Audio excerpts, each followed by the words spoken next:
So another question here from Josh. He says, what type of gain do you see with the lightweight quick change gears versus the old style standard Winters gears? Absolutely zero. I've seen nothing on the chassis dyno that justifies the cost of the lightweight gears. That being said, generally the lightweight gears are made out of a bit better material, and we still buy them. Yeah. Like for our own house car. But we don't, and we've also got standard Winters gears as well. So no, I've seen absolutely zero gain, just only in quick change gears.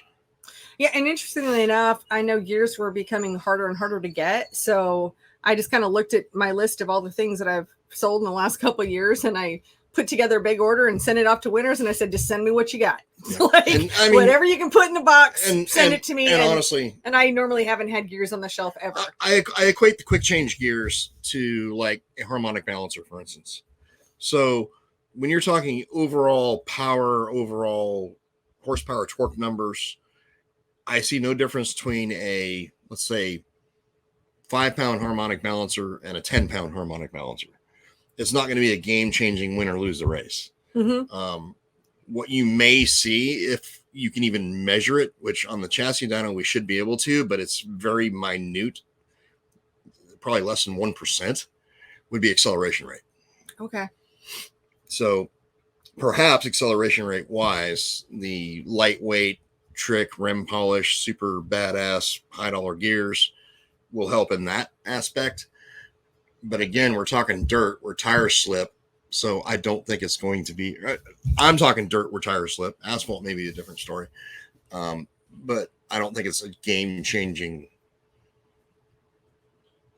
purchase. In other words, so I don't even know what quick change gears are now. What's standard Winters? Like $80 probably for a set.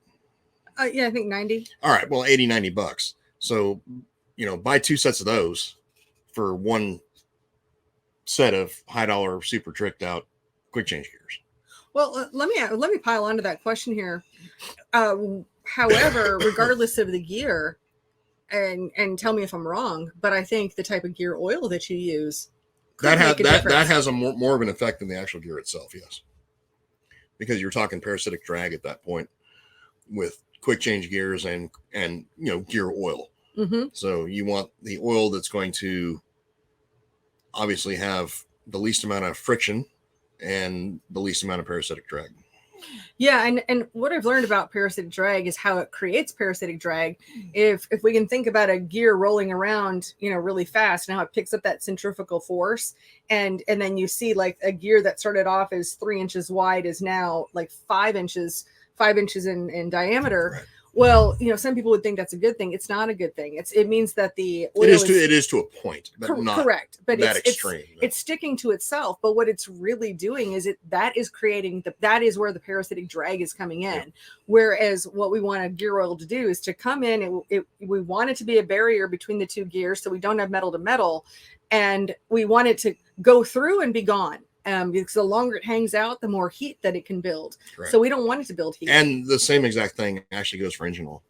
Yeah. So, well, and interestingly enough, to a point. I was actually paying attention when we were at the racetrack a couple weeks ago, and I've always heard that with that 3060 gear oil from Daytona 1, mm-hmm. that you can really change gears barehanded without having to use gloves. And my brother did. Yeah, and I watched him do it. It was dark, so I didn't shoot a video or anything. Plus, I didn't want him to murder me, but for having him. Yeah, right after hot laps, he changed gears.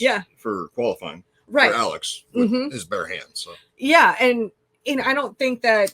I think his hands are going to be tougher than yours. Right, because I've got girly hands, but. Regular mechanics' hands, right. that are going to be strong. So it's not a problem with that stuff. So just kind of a good tip there on the gear oil. Great.